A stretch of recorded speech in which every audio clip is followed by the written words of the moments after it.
Hi friends, welcome to கனகாஸ் எடுப்பாங்க. இன்றைக்கி நம்ம என்ன பார்க்க போகிறோம்னா, நம்ம அப்பம் தான் பண்ண போகிறோம். அதுக்கு இன்றைக்கி ரவை வச்சு பண்ண போகிறோம். நம்ம சேனலில் வந்து மைதா மாவு அப்பம் குத்திருக்கோம், கோதுமை மாவு அப்பம் குத்திருக்கோம், அரிசி துவரம்பருப்புலாம் ஊற வச்சு அந்த அப்பம் குத்திருக்கோம். இன்றைக்கி வந்து நம்ம ரவையும் சேர்த்து வச்சு தான் பண்ண போகிறோம்.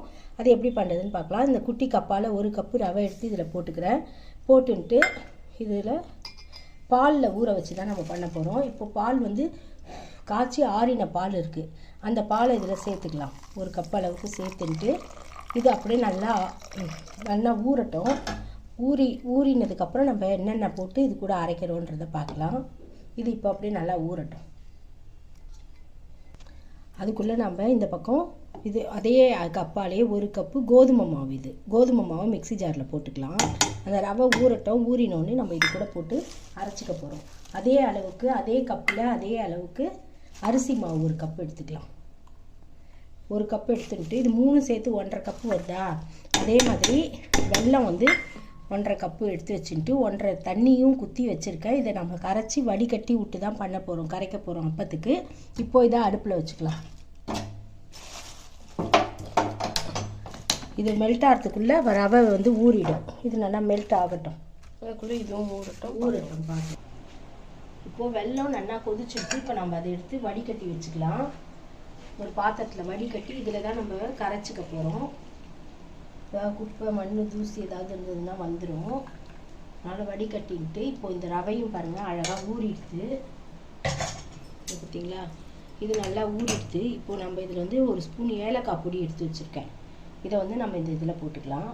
போட்டுன்ட்டு இந்த ஊறின ரவையும் எடுத்து நம்ம இந்த மிக்சி ஜாரில் சேர்த்து பால் குத்தி பண்ணினீங்கன்னா ரொம்ப சூப்பராக டேஸ்ட்டாக இருக்கும். அதனால தான் இப்போது இதை நம்ம மிக்சி ஜாரில் ரவை ஊறினதை போட்டு ஒரு சுற்றின்னு வந்துடலாம். இந்த ரவை நல்லா மசிஞ்சிடும். வேணும்னா இந்த சக்கரை பாக்கு விட்டே அரைச்சிக்கலாம் நம்ம. இப்போ நான் இதை போய் அரைச்சின்னு வந்துடுறேன். இப்போது நம்ம இது கெட்டியாகிடுது. அதனால் நம்ம இது கொஞ்சம் இந்த வெள்ளைப்பாகையை ஊற்றி நல்லா அரைச்சிக்கலாம். இந்த அரைச்சிக்கிட்டு பார்த்தீங்களா, நல்லா ஸ்மூத் பேஸ்ட்டாக நல்லா அரைப்பட்டுடுது. இப்போது தெரியுறதா உங்களுக்கு. இப்போது நம்ம இந்த வெள்ளைப்பாகில் இதை குத்தி நல்லா கெட்டியாக இந்த மாதிரி கரைச்சி வச்சுக்கலாம். மீதி இருக்கிற வெள்ளைப்பாகில் இதை சேர்த்துடலாம்.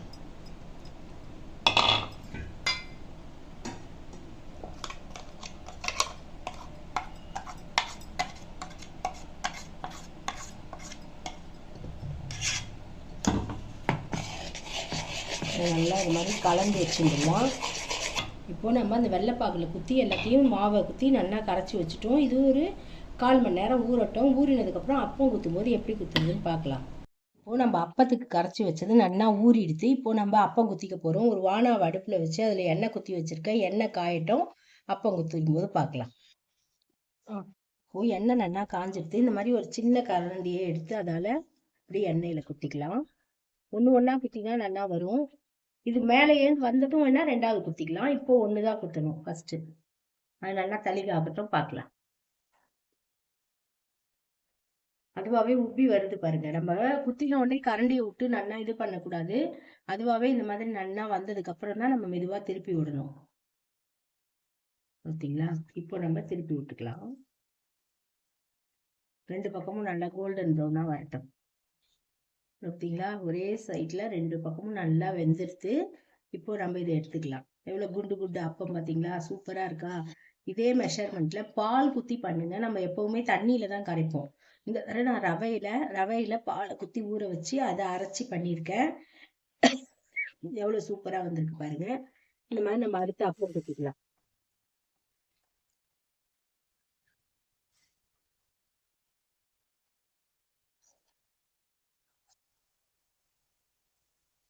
இதே மாதிரி எல்லாத்தையும் குத்திட்டு பார்க்கலாம்.